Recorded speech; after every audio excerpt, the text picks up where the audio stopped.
Hey, it's the Scotch Test Dummies. Boom. This is the if you haven't seen the other parts, the overview, and then the individual part with Seamus Duggan, the farmer,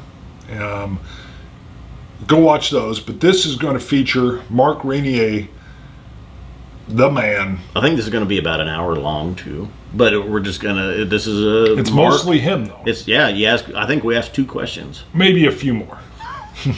But I mean, he is very analytical. He knows exactly what he's trying to do, and he's able to explain it, and he's passionate about it. That comes through. Mm-hmm. And I think we should just kick into it and then come back out. See you in a little bit. Boom.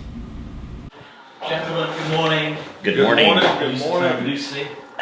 Mark. Good morning. How are you? Good. You're good. See ya. What's this shirt you got on there? Oh yeah, Josh? mash and drum. Mash and drum. It's another YouTube channel that we know. You'll love it. We're live. Well, we're not live. We're recording. All right. Okay. Yeah. Good. Thanks for sitting down. Yeah. Thanks for giving us a few minutes. And Pleasure.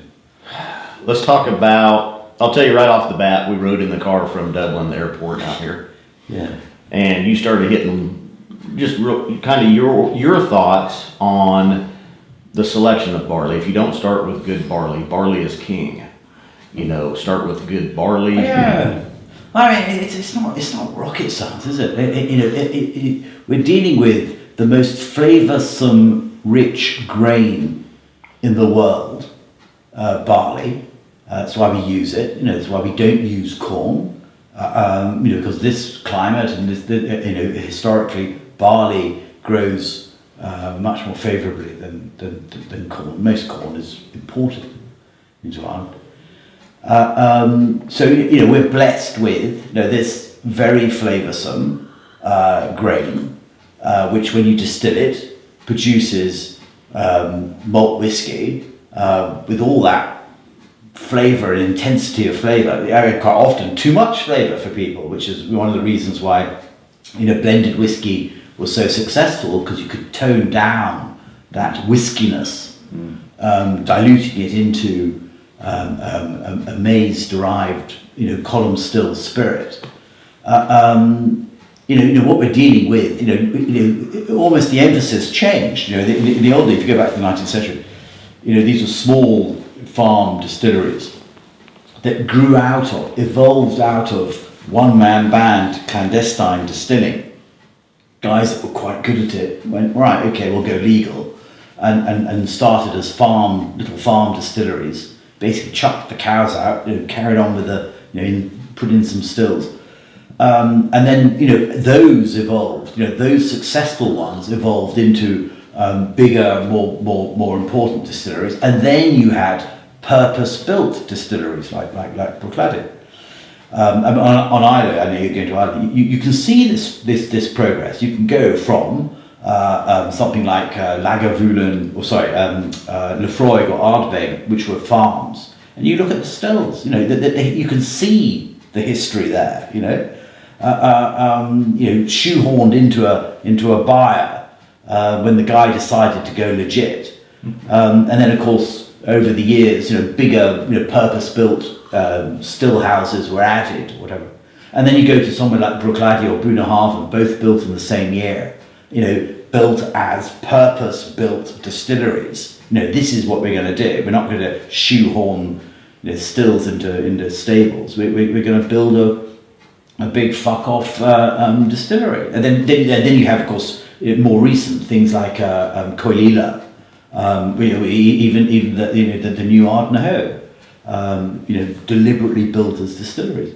Much more ergonomic, much more better laid out. So it was about barley, and we're blessed with all the flavour compounds that gives. When you had the grocers, the Johnny Walkers, and the great guys, the Haigs and the Buchanans, and all these famous proponents of blended whiskey brands, what made them so successful was basically unlimited volume, which is very easy for a salesman, unlimited volume, but of a sort of dumbed down whiskiness, because with coffee, Irish exciseman Eneas Coffey's super invention of the column still, adopted with alacrity by the Scots, less so here in Ireland. You were able to make a much simpler spirit. We know today that a lot of these stills are used to make vodka and tasteless spirits, if you so choose. But you can. It's a third of the cost of labour, it's a third of the cost of energy, it's a third of the cost of the grain, because why bother putting barley through? You can put the cheapest grain you can find through, and therefore consequently produce a very stable, standard, cheap spirit, but it doesn't taste greatly of whiskey. So you add in the whiskey essence, single malts became sort of flavourings, for want of a better word. And that was their lot, pretty much for 100 and something years, and until funny enough, it was the sort of oil crisis of 1983, 84, 82, 83, 84, which was the stimulus for the current situation we have with single malt whiskey. And that was stimulated by the big stockholders, the Pernots and the Diageos and at the time Allies and all those people, offloading stocks of whiskies, trying to rebalance their stock portfolios, and therefore liberating stocks of whiskies that they'd already shut down the distilleries at the previous oil crisis of 73. So, what's the point of holding these stocks? We shut the distillery down already. It ain't getting up again. We can't reproduce these stocks. We might as well get rid of them. So these stocks were sold off. And this was the catalyst for the independent bottling market. The Blackadders, the Signatories, the Cadenheads, the Murray McDavids. There we were, watching, eyes on stalks as these parcels got faxed around of bulk stocks of whiskies from, pre-70s, back into the 60s, even the 50s. Stocks that had been sitting there doing nothing. And we couldn't believe our eyes, and so these were bought. You chose the ones you liked and you bottled those up and you sold off the rest, and that sort of parcel went round the whiskey world, getting smaller until it disappeared. And this is the stimulus for the single malt whiskey boom that we have now. It was accidental. It wasn't meant to happen. It was meant to be kept under wraps. Of course, there are exceptions. Things like Macallan and Glenfiddich that deliberately set out to be single malts. But they're the rarity. The rest, no. So this whole current single malt interest, pretty much dates from the early mid-80s. And that's fortunately when I arrived, and I was able to sort of see what was happening, and that's how I got involved in Bruichladdich, here now in Waterford. Does that make sense? That's a bit of a loose, a bit of a yeah. Well, and even the idea of what you're doing here with single farms and tracking the grains, the Holy Trinity that you talk about, with traceability, the terroir. And transparency. Yeah, I mean, it's. I mean, we were talking about barley is because that's where the flavour is. So why would you ignore it? I mean, I find it just quite bizarre. I come from a wine background. Okay, so I was brought up. Half my career has been in wine, 20 years. Half 20 years in whiskey. So I'm firmly of the wine side, and so with Bruichladdich, I wanted to apply. Some wine philosophy, exploration of wood types, French oak, different forests, different toastings, different uses, judicious use, not just this wham bam sort of but sort of with subtlety, as the wineries do, the great wineries of Burgundy. And using Bruichladdich, I was able to experiment with that and with barley, because at the end of the day, you buy a wine not because of the wood, you buy it because of the grapes. Yeah. Mm-hmm. So it's the same thing with just as in wine, you don't buy single cask wine. I've never been particularly interested in single cask whiskey either. I think that some of the parts being always better. I think there's another. I'll come back to that. But so barley, is obviously where it begins. So that's where you've got to go. Now, the whiskey industry since the 19th century has consolidated into a handful of very, very powerful companies. In Scotland, 5 companies control 60% of all whiskey, and inevitably their power is derived from sales and marketing muscle. And so you could argue that 90% of their effort goes into the sales and marketing, 10% is in the production over here, which is about making the cheapest litre of alcohol possible. That's what it's all about. Uniformity, conformity, standardization, regularity, cheapest grain, cheapest barley, and just making it regular. And then the other end, the marketing end, is all about spinning the yarn, whatever's flavour of the day. Today the flavour is wood, so everybody's talking about wood, and I guarantee you that they'll all be talking about barley in the years to come. And their ideas of things like terroir and stuff are going to get corrupted because these terms are going to get used by people that don't understand them, that don't want to necessarily understand them, they just want to hang on to the associated prestige without actually doing anything. What they're doing is sales and marketing, they're not actually changing the production end. Now, to me, the very simple answer is our sales and marketing is derived from the production end. For us, the story is about the production, how you distill, what you distill, with what do you distill, where does it come from, how is it grown? Because these factors, terroir, influence how that grain is grown. It's a natural progression. If you're going to deal with the barley, well then, where's it grown? Where's it come from? And we know that most of the big guys import their barley and their maize. We know that some of it gets mixed together, and it's Irish barley. These are standard procedures, unfortunately. Well, it says Irish whiskey on it. I think it should be Irish barley. This is exactly what Seamus Duggan said. Yeah. So here's what's interesting with Seamus. We're meeting with one of the farmers. He says when he's first approached and about supplying grain, his thought, and many other farmers' thought, was, thank God, Irish whiskey is going to have Irish grain.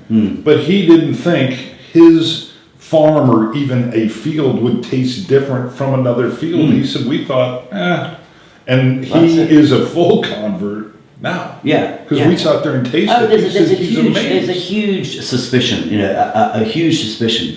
And of course, in Scotland, the whiskey industry is trying to shut this down, or shut me down, because they don't want people to talk about terroir, because it poses the question, well, what are you doing? And they don't like that, because then they have to say, oh look, there's a field over there, pictures of barley waving and stuff, when of course the ports are, it's all, so they don't like it, and whereas to me it's fundamental.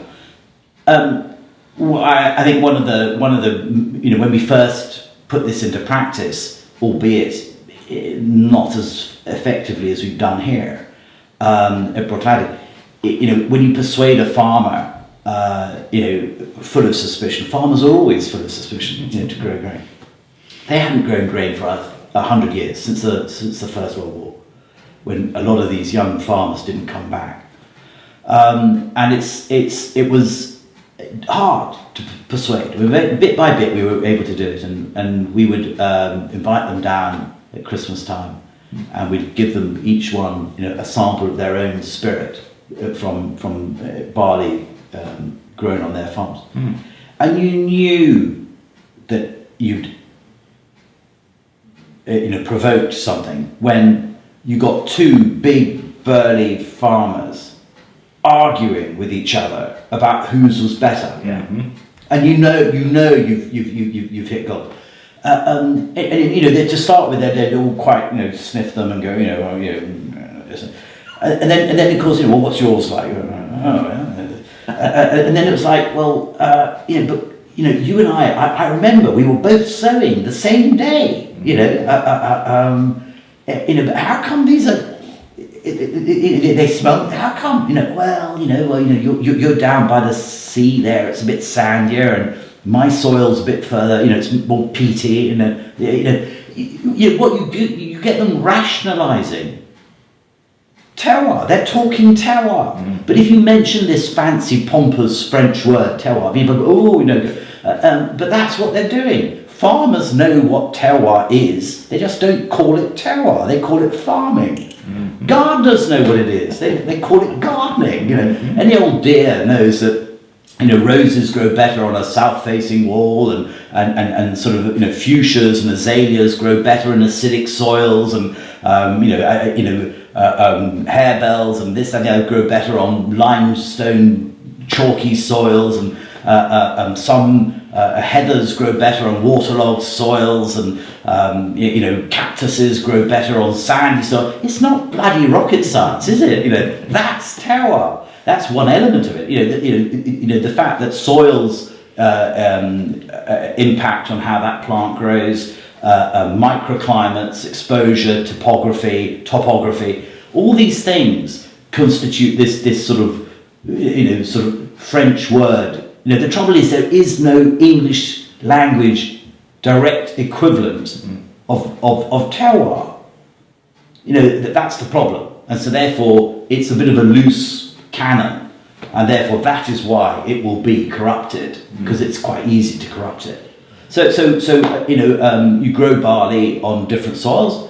You will that barley plant, and therefore the grain will grow differently, and will, when you mill it and ferment it, the flavours extracted, the flavour compounds extracted, are going to be slightly different. And we can demonstrate this easily with gas chromatography, mass spectron gas chromatography, where we analyse the spirit, and you can see the spider graph. We have this on our website on waterforddistillery.ie. We have a graphic that shows you all these different spider graphs, and it throbs, and they're all different, subtly different. I granted, subtly different, but they're different. So if you then nose, and you don't even have to taste it, nose the spirits new straight off the still, you can identify a difference. You can identify they are not the same. They're distilled the same way, but you can detect that they're not the same. They're not quite the same. They've got different levels of things. The biodynamic, we could tell. Oh, sure, that's an obvious one. That's an obvious difference. But the other ones are more subtle. But the differences are there. So, like with grape wine, if you've got these individual component single malts, which is what it's all about, if you then start stacking them one on top of each other, you're getting like a millefeuille gâteau. You're getting layer upon layer upon layer of slightly differing flavours, so that when we come to do we're calling it the Grand Cuvée bottling, the assemblage of all these different components, single malts, Waterford single malts. The idea is it should be pretty much of a mindfuck. As you drink this, as you nose this, flavour after flavour, like a striptease, you should be revealing itself layer by layer by layer. That's the aim. That's what we're looking for. A compelling, profound single malt that will absolutely enrapture you. That's the point. Now, I'd love to say it's going to be the greatest whiskey in the world, and I sincerely hope that it is. But one thing I can guarantee, it will be the most profound whiskey in the world, and it's going to be compelling. But before we get there, we've got these single farms, so we're going to be releasing the first of these single farms, so that people out there can see for themselves what we're talking about, compare and contrast. Seamus Duggan with David Walsh Chemist, or whoever's done. So we're going to do those next year in 220. Beautiful. And then in 221 we'll sort of expand it a bit further and do 2 or 3 together, stacked, and then another 2 or 3 together stacked, and then in 222 perhaps we'll be ready to do a big, Awesome. Well, it's interesting. Seeing Seamus so excited by the fact that his name, his farming may be on a bottle.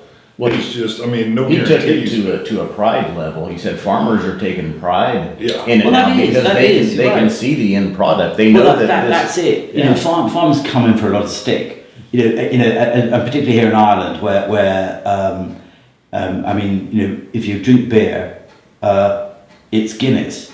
If you drink whiskey, it's Jameson's. One's Pernod, one's Diageo. You're a farmer. Your barley's either going to one or the other. There's not any particular involvement or incentive.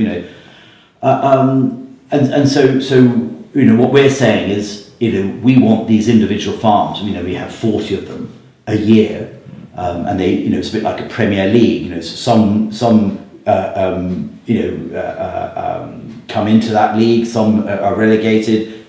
Some it's too complicated. Some, what we've noticed is that the original group of farmers were a lot older, and actually now the average age is a lot lower, and I think that also reflects what you're saying. The enthusiasm and the younger farmers really get it.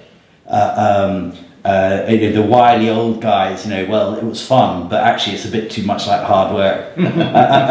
So we've noticed this, so over these 4 years, we've probably distilled about 85, 90 different farms. So this library of maturing spirits we've got is getting really quite profound. And remember, each farm, distilled the same way, goes into the same proportions of barrels. So each farm is deliberately a standalone bottling in waiting. The equivalent of 8,000 cases, 7,000 cases. It's not insubstantial volumes. 220, 230 barrels per farm. So when you go to the warehouses, you'll see a column. That's one farm. So we're not playing at this. This is not some little hoaxy pokesy thing. This is quite serious. So each one is in a mixture of virgin American, first fill American, virgin French, first fill French, what we call VDN, vin du naturel, which is basically fortified sweet wines, sherry, port, Madeira, Masala, any of those, and one or two exotic things as well. And so each one goes into the same profile. So if we decide to bottle a Seamus Duggan barley, well, we could do it in any number of ways. We could do it based on sherry barrels or French oak, or but the idea is it's an assemblage of different cask types to create the style that we're looking for. And we played with that out of each farm. It's fun, isn't it? Oh yeah. We each did our own different. But it's crazy. Yeah. We'll try now multiplying that by 85. Oh, yeah. The permutations. You're going to need help. Yeah. We'll come back. The permutations are fantastic. Mm-hmm. And I sort of it's a bit like a chef going in. When you rent a house or you rent a B&B or whatever they call it these days, and you go in and you open, you're starving, and you go into the kitchen and you open the cupboards, and the landlord's left you with a packet of pasta or something, and you go, oh right, okay. It's the difference between that and then going into your own kitchen and you open the doors and out tumbles all these flavourings and sort of spices and that's the difference. We've got that to play with. Right. The control that you have as well, though, which I didn't realize till we were here. The farmer grows the barley and harvests it. You guys pick it up in a truck. So with the I'll correct you that we physically, personally, don't fill it up. No, it's contracted. So we have a contract of supply with our maltster. The farmers have a contract with the maltster. So that's the loop. We're talking about terroir, the holy trinity we call it. The terroir, traceability, transparency equals provenance. You cannot have provenance without, in my view, without those three things. You can talk about it, and of course they all do. But real provenance, you have to, it has to be, well, it's the ground, it's the terroir, it's the microclimate. We've agreed on that, okay? Now, you have to be able to prove that. You can't just talk about it, you've got to be able to prove it. I mean, the big guys will talk about it till the cows come without any proof. But we have to prove it. We are on show, we have to prove it. So traceability, how you get it from the field, what happens to it when it is on the field, how it's treated, what insecticides, pesticides, fertilizers, whatever. We have to know. And then how it's taken from there to our, and the key for us is our logistical hub, which is we call the cathedral, which is located in the middle of all these grain fields, these grain fields. I think we're Grenada. Yes. I'm going to ask you about that. And so this is, thanks to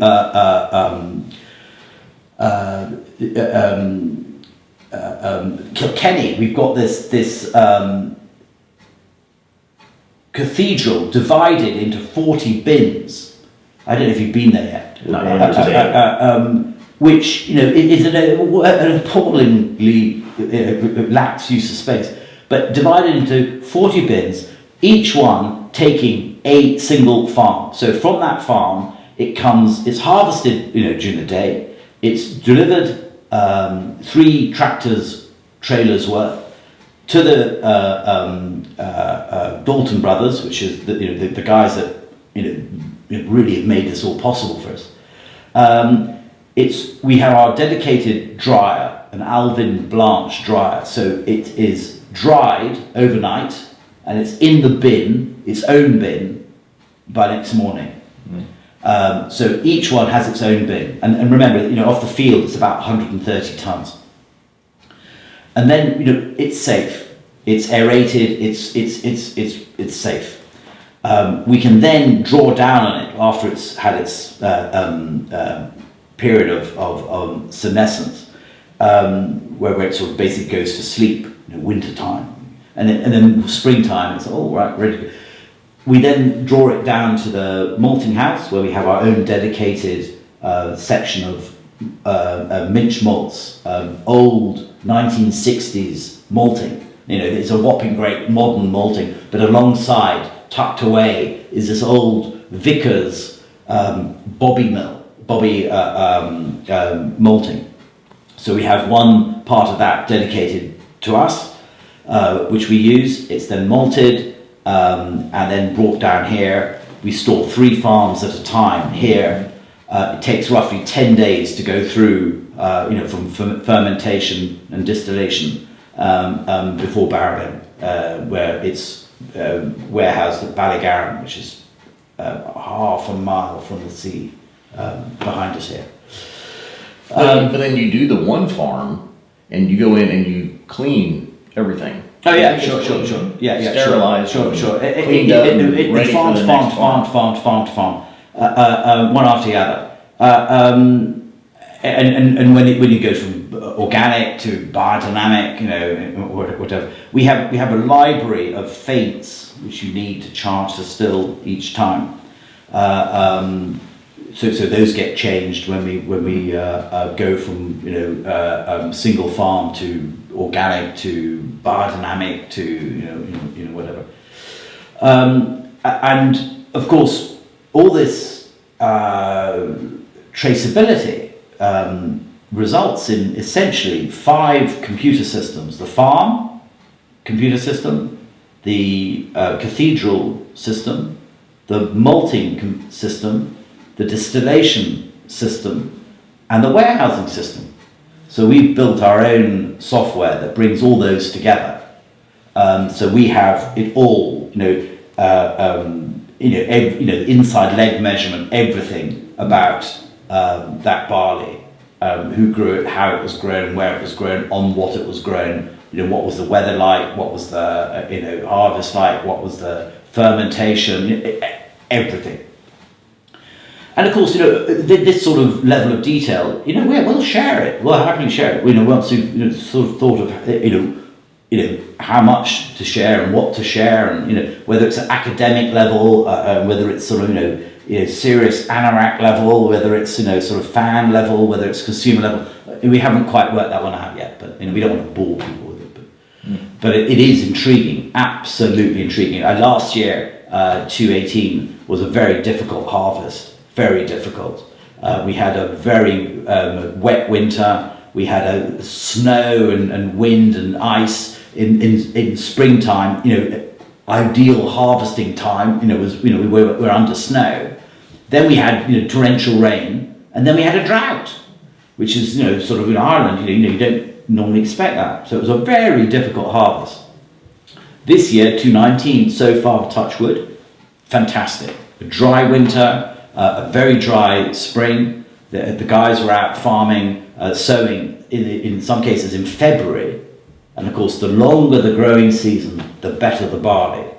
And of course it's another reason of coming to Ireland, because here we're 210 miles further south. If you went outside Renegade Distillery with a compass 180 degrees due south and walked for 210 miles, you come to Waterford.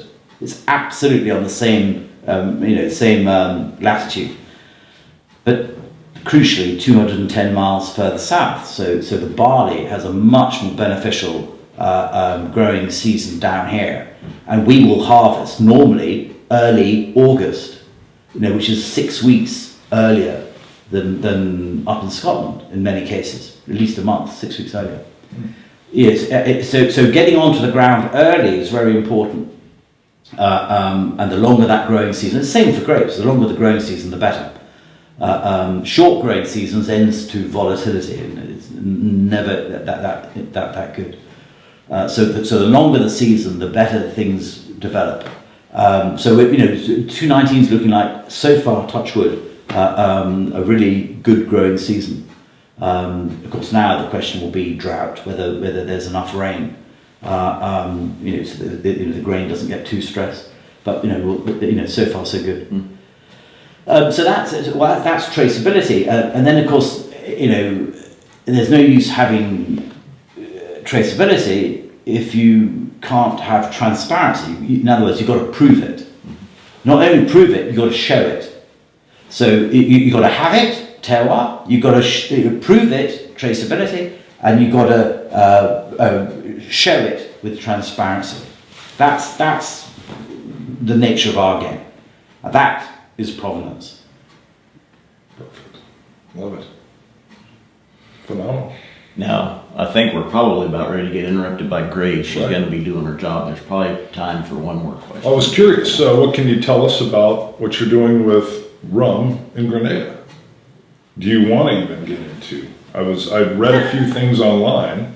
Renegade Rum, right? It is. I mean that's been something that's intrigued me philosophically from the same point of view, which is many rums that I've come across.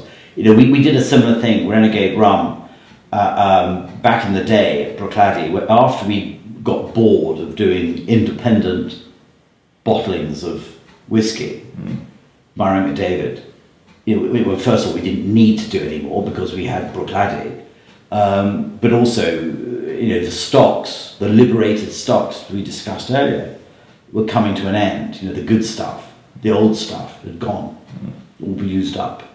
So it was less interesting.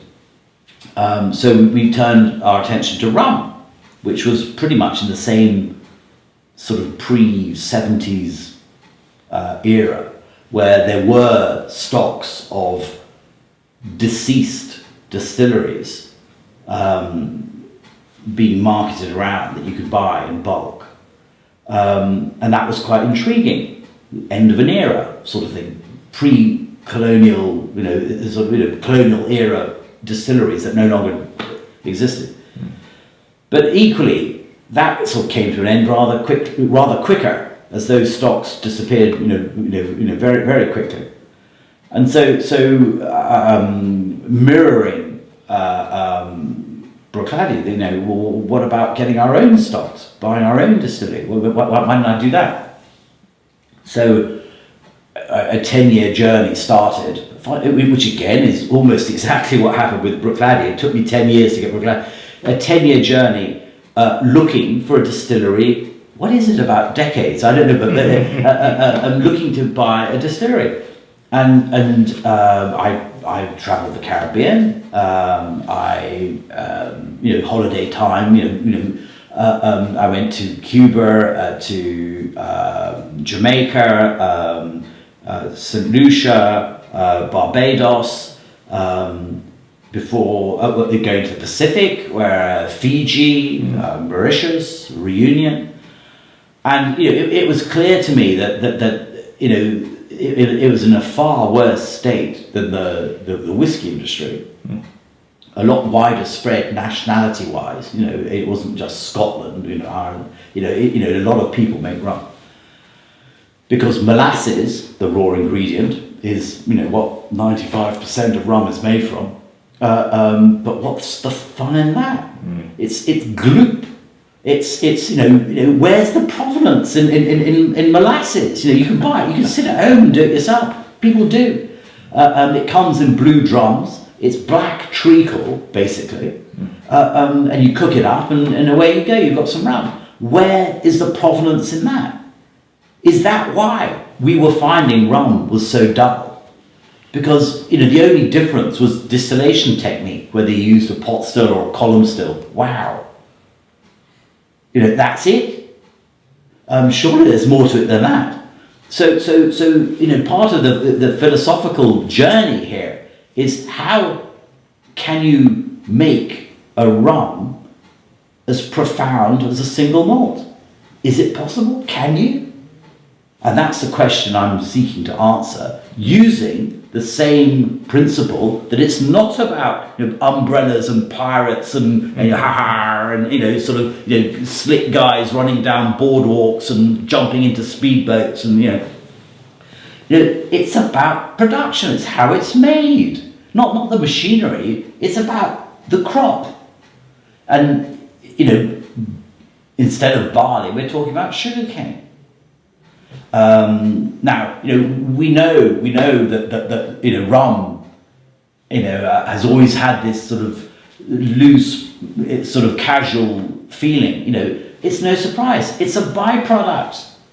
It's made from a byproduct. It's not even made from the primary ingredient. The primary ingredient is the sugar. That was the gold. This was made from the crap left over after you cleaned everything out. This is the grappa of the spirit well. Grappa is made from the debris left over after you've made wine. The lees, the yeast, the stalks, the pips. No one takes grappa that seriously. For the same reason, that's why they give it away at the end of Italian meals. Well, rum is also a byproduct. So why should anybody take it seriously if it's made up from the crap left over after distillation? That's why it's had this happy-go-lucky sort of cocktaily sort of thing. the French in Martinique and Guadeloupe distill it from the cane juice, from the cane. Well, about half of them do. It's a lot more complicated. Molasses is is easy. It's like buying diesel for your motor. It's easy. But that was the Martinique and Guadeloupe only did that because Admiral Lord Nelson blockaded the island during the Napoleonic Wars, and they couldn't get the sugar out, so they distilled it. They distilled the cane. So a happy coincidence. So that is what is my inspiration is using the primary raw ingredient, cane. In which case, how does it grow, and how does it grow differently in different places? So when I stumbled across Grenada, thanks to my finance director, John Adams, he had a university mate, one of those serendipitous moments. I arrived in Grenada and I just thought, wow, after all these, this is what I'm looking for. This is the atmosphere I'm looking for. This is the Caribbean that I sort of imagined. The Ursula and Andress, James Bond, Ian Fleming, GoldenEye, sort of, this is the Caribbean of the 60s. This is what I've been looking for. Somewhere where you feel safe, And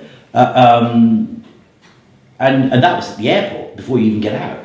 So it's a really very welcoming place, very pleasant place, but with an extraordinary history. It's been French, it's been British, it's been French, it's been British. Half the names are French, half the names are British. Lots of Scots have been there. 20% of the phone book is Scottish surnames. Most of our payroll is McTavishes and McSweens and of course the engineering. All engineered in Glasgow. Big sort of water mills and distillery machinery and equipment around the island, littered, abandoned in many cases. But of course, the one problem was there was no cane.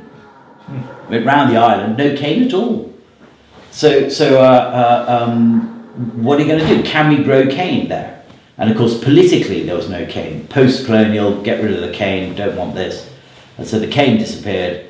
And we, over the last 3 years, have had to persuade people to lease us ground, that we can grow cane, prepare it, bring it back from the bush, put it back into production and grow cane, and then work out that we could actually get enough cane to make it worthwhile to build a distillery. So we've had to do it back to front. We've had to be cane farmers first and then build a distillery. So it's completely back to front.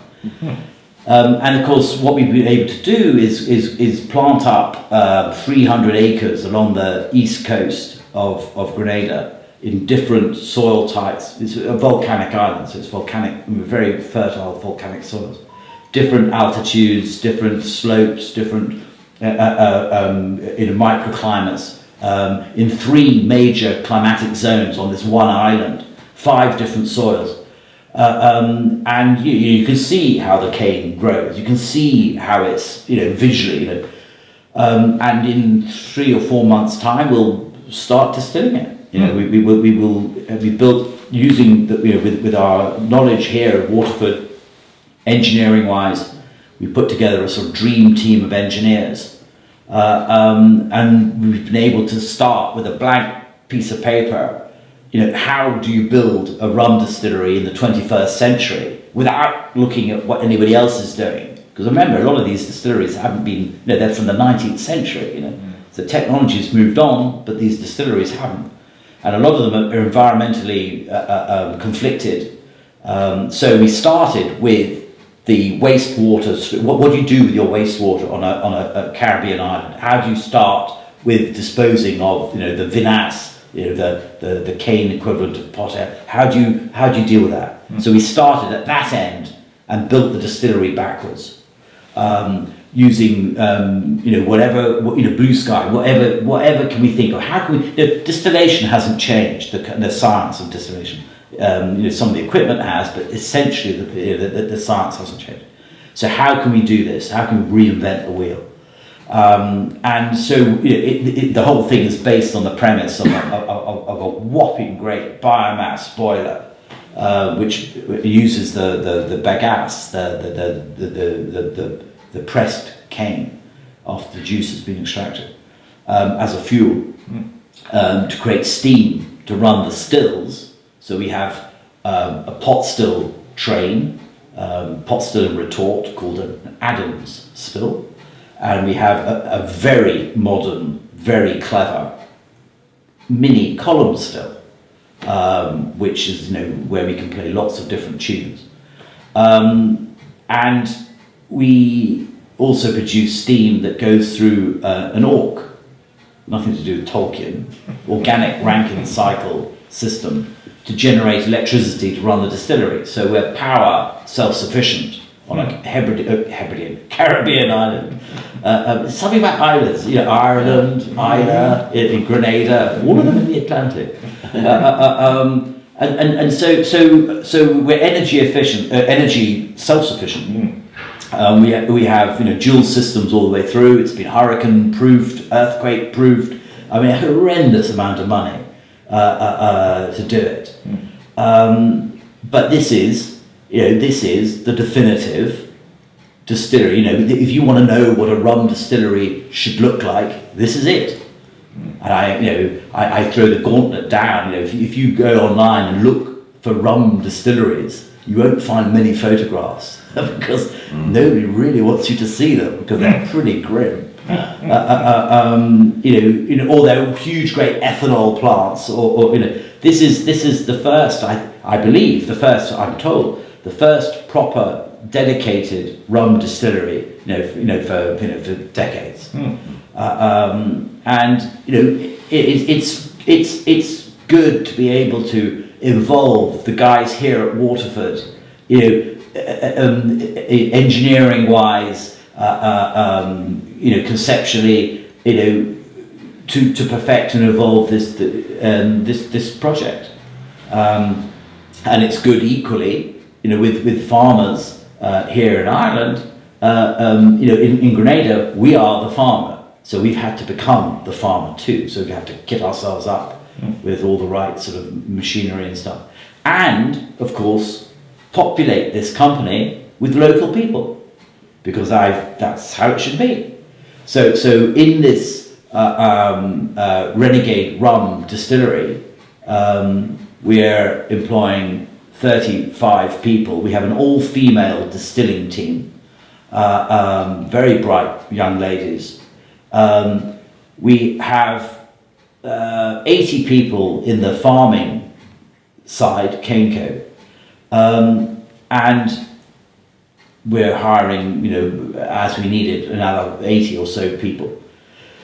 So in all that, we have the only non-Grenadians are me, our chief engineer, who's from Kentucky, Eric Ringo, who spent 30 years with Jim Beam and Buffalo Trace, and two young lads from England who are running the farming side, the farming equipment and the engineering, and that's it. Everybody else is local, and I think that's part of it. It's a pride thing.